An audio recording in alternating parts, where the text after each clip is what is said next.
Sue and I were appointed by the Salvation Army to start the work of the Salvation Army in this corridor of South Brisbane. We started to meet for some information meetings, and a team was formed out of that. We had our very first meeting or get-together at Merlin Murray's house. I found it really special, thinking that here we are meeting together as a little group. It reminded me of the early church, and I believed from that moment on that we would be then growing together and being able to then minister in His name.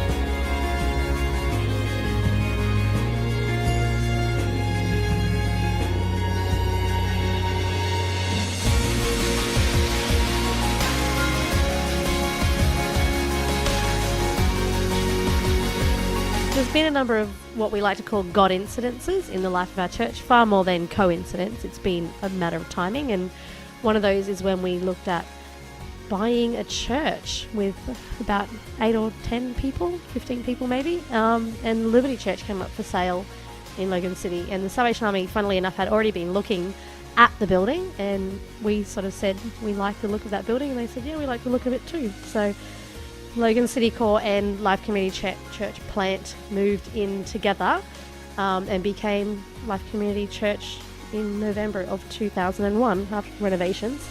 It looked amazing.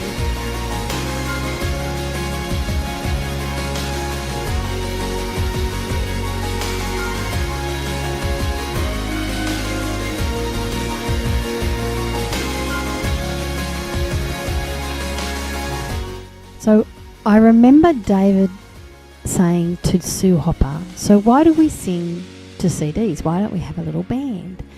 And Sue said, oh, I don't know. I suppose we don't have the players. I can't remember what she said. And David said, well, I can play drums and Lee can play piano and someone can do this. And Andrew goes, oh, well, I'll learn bass. I can go online and learn bass.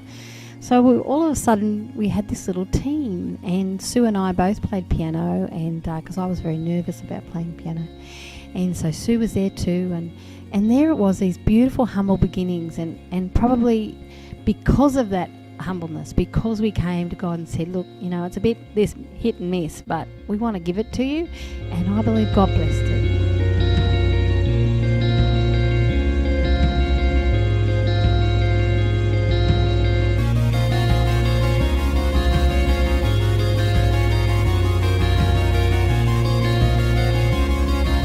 I've been involved in a lot of the kids ministry programs over the years, particularly Kids Church on Sundays, and there have been so many fun times that we've had, lots of programs where we've tried to base it on the current kids culture. So when the Chronicles of Narnia movie came out, we had a theme on that. We actually had a wardrobe that we'd knocked the back out of, and the kids got to walk through the back of that into a little room that was full of pine trees and snow. But the message from that was that the kids were invited to become kings and queens in the kingdom of God. And it was just great seeing kids take up that invitation to accept it.